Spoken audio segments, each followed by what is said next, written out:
नींद आ गई इधर। हेलो एंड अस्सलाम वालेकुम, कैसे आप सब? उम्मीद है कि सब ठीक ठाक होंगे और बहुत खुश होंगे। तो लें जी, फाइनली व्लॉग आ गया है। कुछ लोगों को मेरे व्लॉग का बहुत ही इंतज़ार था। उन्होंने कहा ये टिप्स वगैरह बंद कर दें प्लीज़, हमें जो है ना व्लॉग दिखाया करें। मैं कहा अच्छा जी चलें, आपके लिए व्लॉग हाजिर है। और आज आपके साथ मैं सहरी से लेकर अफ्तार तक की पूरी रूटीन शेयर करने वाली हूँ। तो वीडियो को बिल्कुल भी स्किप मत कीजिएगा क्योंकि वीडियो बहुत यूज़फुल होने वाली है। आपके साथ मैं वही वीडियो शेयर करती हूँ जिससे आपको कुछ इन्फॉर्मेशन मिल सके, कोई फ़ायदा हो सके। और जैसा कि आप सबको पता ही है कि रमज़ान में रूटीन बिल्कुल चेंज हो जाती है, ना सोने का पता ना उठने का होश। तो मतलब बहुत अजीब रूटीन चल रही होती है। सहरी से लेकर अफ्तार तक का तो अच्छा खासा टाइम होता है, लेकिन फिर भी कामों में कैसे गुजर जाता है पता ही नहीं चलता। और ख़ास करके वो ख़वातीन जिनके बच्चे छोटे छोटे हैं, उन्होंने स्कूल जाना होता है, उनको स्कूल भेज के फिर ही आप सो सकते हो। अगर आपकी आंख लग गई, जैसे कि मैं हूँ, अगर मेरी सहरी के बाद आंख लग गई ना, तो मुझे लगता है बस मेरा आज बच्चे का स्कूल गया ही गया। तो मेरी कोशिश यही होती है कि मैं सहरी के बाद जो है ना कोई इबादत करने बैठ जाऊँ, मतलब कि कोई कुरान मजीद लेके बैठती हूँ, आरा पढ़ने लग जाती हूँ, या फिर मैं मशीन लगा लेती हूँ। इस तरह का मैं कोई ना कोई काम कर लेती हूँ ताकि मेरी आंख ना लगे। अगर मेरी आंख लग गई ना तो बस मुझे टेंशन होती है। और एक दफ़ा ऐसा हुआ भी था कि वहाँ आपका स्कूल मिस हो गया था। तो अब मैं ऐसे ही करती हूँ कि बिल्कुल भी नहीं सोती और किसी ना किसी काम में बिजी हो जाती हूँ। और यहाँ मैं आपसे एक और बात शेयर करूँ। आपको पता है, मैंने कुछ दिन पहले एक पोस्ट देखी कि अगर आपको हज और उम्रे का स्वाब चाहिए ना, तो आप फजर की नमाज़ के बाद बिल्कुल भी मत सोया करें। बल्कि जब तक सूरज नहीं निकलता ना, हल्की हल्की जैसे कि वो रोशनाई लगती है, तो तब तक अगर आप इबादत करते हैं, यानी कि 2 घंटे का फ़र्क होता है ज़्यादा से ज़्यादा, तो अगर आप वो इबादत करते रहे ना कोई पारा पढ़ने बैठ जाए, कोई तस्बीह लेके बैठ जाएं, और उसके बाद जब सूरज की ऐसी रोशनी निकले तो फिर आपने 2 नफल पढ़ने, इशराक नफल। तो आपको पता ही होगा उस इबादत का। बस आपने वो 2 नफल पढ़ने और आपको हज और उम्रे का इतना सारा स्वाब मिलता है कि आपकी सोच है। अच्छा, जब हम छोटे थे ना, तो हमारी मम्मा नमाज़ें पढ़ती होती थी, तो तब मुझे नहीं पता था कि इतना इसका फ़ायदा है। तो बस मम्मा कहती थी नफली इबादत है ये, है ना।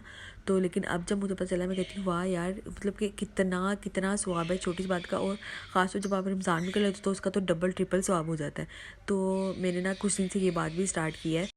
तो बस दिल में आया तो मैं सोचा मैं आपके साथ अच्छी सी बात शेयर कर दूं। और अच्छी बात करना भी सदका जारिया होता है। तो देखिए, यहाँ पे हमारे पराठे भी बन गए और साथ ही चाय भी। और ये है लास्ट संडे का व्लॉग। और यानी कि हस्बैंड को छुट्टी थी और वहाँ आपने भी रोज़ा रखना था, तो बस फिर मैं जल्दी जल्दी सहरी बना रही थी। और 2 पराठे बनाए मैंने उनके लिए, और साथ ही अपने लिए एक सादा पराठा बना लिया, यानी कि अंदर मैं उसके ना घी नहीं लगाती। तो बस रात में ना मैंने मटर पुलाव बनाया था, फ्राइड हमने वही खाया। तो बस मुझे याद ही ना, मैंने कहा सालन क्या बनाएंगे। और फिर मैंने कहा चलो यार फटाफट कुछ बना लेती हूँ, क्योंकि संडे है, वहाँ आपने भी रोज़ा रखना है, तो कुछ अच्छा सा फिर खा लेना, बस माँ को फिर बड़ी तसल्ली होती है। तो बस फटाफट ना मैंने फिर चिकन का सालन भून लिया था, और उसका बिल्कुल मसाले वाला बनाया था, बिल्कुल भी ग्रेवी ग्रेवी भी नहीं रखी। फिर वहाँ हमने इस तरह खुश होकर खा लेता है। तो बस मैंने ये वाला सालन बनाया, और बिल्कुल थोड़ा सा बनाया था 1 प्लेट, ताकि वो उसी टाइम ख़त्म हो जाए, क्योंकि अगले दिन फिर जो है वो सारा दिन रोज़ा होता है और किसी ने खाना नहीं होता, तो बिल्कुल वेस्ट होता है।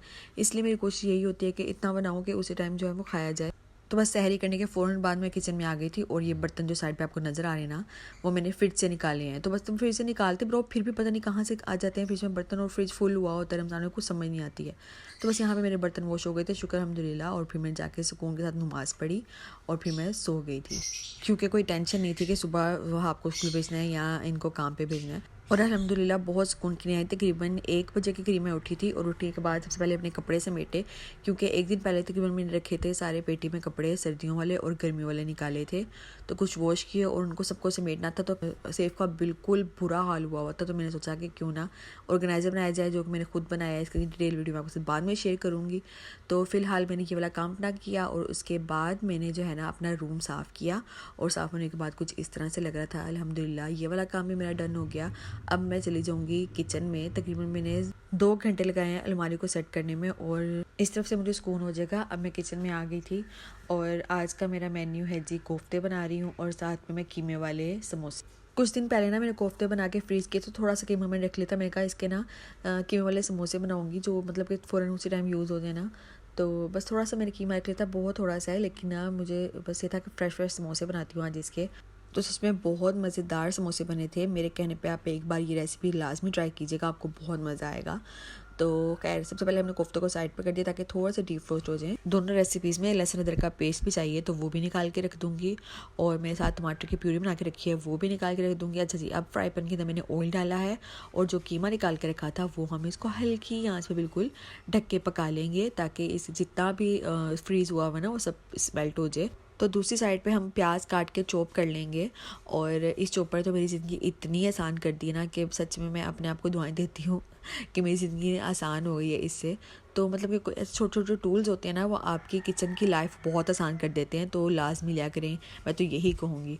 तो बस यहाँ पे देखें कीमा हमारा मेल्ट हो चुका है अच्छे से, और ये अपने पानी में ही पका है, और ये काफ़ी बारीक कीमा था, कोफ्तों वाला था ना, इसीलिए तो ज़्यादा टाइम भी नहीं लेगा पकने के लिए। तो अब हमने क्या करना है कि इसके अंदर लहसुन अदरक डाल देना है, साथ ही हमने क्रश की हुई जो है ना ग्रीन चिलीज़ डाल देनी है।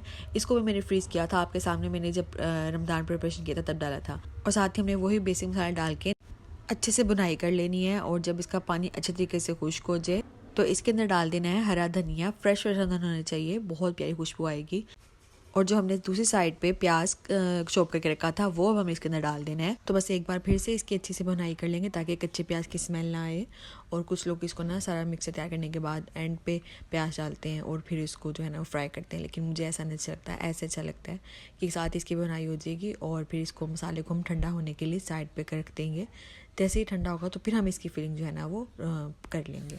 तो दूसरी साइड पे हम कोफ्तों का सालन तैयार कर लेते हैं। सबसे पहले हमने एक कढ़ाई लेके उसके अंदर ऑयल डाला है, और साथ ही हमें डाल देने हैं कोफ्ते, जो फ्रोज़न कोफ्ते थे। अब इनको हमने ना अच्छे से फ्राई कर लेना है, यानी कि हल्के से ब्राउन हो जाए, फिर हमने निकाल देना है। उसके बाद हमने उसी ऑयल के अंदर खड़ा गरम मसाला डाला अपना सारा, और इसको अच्छे से सोटे करने के बाद ना हमने इसके अंदर डाल देनी है प्याज, उसको मैंने चॉप किया था वो डाल देंगे। और उसके बाद लहसुन अदरक का पेस्ट हमने निकाल के रखा था वो डाल देना है।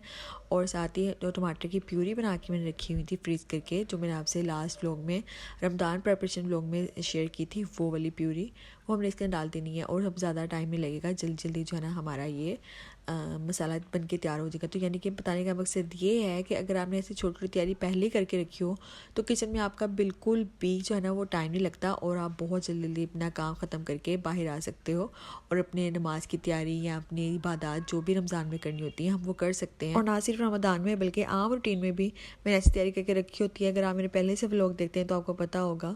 और इस तरह जो है ना आपकी लाइफ बहुत आसान हो जाती है, आपको बहुत ज़्यादा देर जो किचन में खड़ा होने नहीं पड़ता। या आपको कोई रेसिपी ट्राई करनी है तो आपके पास काफ़ी चीज़ें जो पहले से मौजूद होंगी, काफ़ी तैयारी की होगी, तो आपको बहुत इजी और हेल्पफुल हो जाता है। और आपने देखा होगा कि मैं रोज़ नई नई जो है ना रेसिपीज़ ट्राई करती हूँ और शॉर्ट्स में लगाती भी रहती हूँ। तो मेरे पास काफ़ी ज़्यादा तैयारी ना वो पहले ही हुई होती है। जैसे कि पहले ही मैं चिकन को श्रेड करके रख लेती हूँ फ्रीज़ करके, या उसके अलावा जो मुझे सबसे मुश्किल काम लगता है लहसुन को छीलना और उसको फिर चॉप करना, तो ये वाला काम भी मैंने उस दिन करके रख लिया था। और हरी मिर्चों को भी चॉप करके रखा था, और इस तरह के हरी प्याज और ये सब कुछ मुझे इतना फ़ायदा देते ना कि जब भी मैंने कोई नई रेसिपी ट्राई करनी होती ना तो मुझे अलग से ये वाले काम छोटे छोटे काम नहीं करने पड़ते। ये छोटे छोटे काम जो ना ये बहुत ज़्यादा आपका जो है ना वो टाइम टेकिंग होते हैं, और आपका बहुत ज़्यादा टाइम भी वेस्ट हो जाता है। और रमज़ान में तो वैसे ही खड़े होने की हिम्मत नहीं होती है किचन में, तो अगर इस तरह की छोटी छोटी तैयारी पहले करके आपने रखी हो ना तो आपको बहुत फ़ायदा होगा। और कोशिश क्या करें कि जब आपके पास फ्री टाइम है ना तो ऐसे कुछ वेजिटेबल्स कट करके रख ली, यानी वो वेजिटेबल्स जो चाइनीज़ फूड में इस्तेमाल होती हैं। और आजकल तो हमारे घर वो काफ़ी बन भी रहा होता है, चाहे वो हमारे स्प्रिंग रोल्स हों, हमारे समोसे हों, या इस तरह की कोई भी चीज़। तो खैर देखें बातों बातों में हमारा कितना सारा काम हो गया। और बस अब ये इफ्तार का टाइम था और यहाँ पे हस्बैंड आ गए थे, और यहाँ पे ना फ्राइज़ बना रहे थे, क्योंकि इनकी सिग्नेचर फ्राइज़ हैं ये, उसमें मैदा डालते हैं तो और सारे अपने मसाले और जो भी, तो बहुत ही मज़े की क्रंची बनती हैं, और बेसन भी। तो बस कह रहे थे मैं बनाऊंगा, और ये बना रहे थे, और बहुत सच में बहुत मज़े की बनी थी, सही क्रंची क्रंची। तो खैर साथ ही हमारे जो है ना वो समोसे भी बन रहे हैं, उनको भी फ्राई करने के लिए डाल दिया था। और साथ ही हमारे जो कोफ्ते का सलाद बन के तैयार हो गया है, और ये तकरीबन 5:30 बजे का टाइम था, और अभी आधा घंटा था। मैं कहा चलो जब तक ये फ्राई काम हो रहा है उसके बाद मैं रोटी बना लूँगी, क्योंकि हमारे यहाँ ना इफ्तार में खाना रख देते हैं साथ ही, जिसने खाना हो खा ले, क्योंकि फिर बाद में कोई नहीं खाता, यानी फिर डायरेक्ट सहरी में खाते हैं। तो बस यहाँ पे हमने खाना शाना खा लिया था, उसके बाद बर्तन धोने के बाद नमाज़ पढ़ी, उसके बाद साथ ही हम आ गए थे बाज़ार, कुछ शॉपिंग करनी थी वहाँ आपकी, तो बस वहाँ आपको साथ लेके आए थे ताकि फिर वो ले सकें अपनी मर्ज़ी का जो भी लेना, और साथ ही साइज़ का भी अगर कोई डिफरेंस वगैरह हो तो दूर चेंज करवाने ना आना पड़े। तो बस यहाँ पे हमने इसकी शॉपिंग की, और बस अब घर को चलेंगे। तो बस यही था आज का व्लॉग। उम्मीद है कि आपको पसंद आया होगा, और अगर पसंद आया है तो लाइक शेयर कमेंट करना ना भूलें। मिलती हूँ आपसे नेक्स्ट वीडियो में नए व्लॉग के साथ, तब तक के लिए अल्लाह हाफिज़।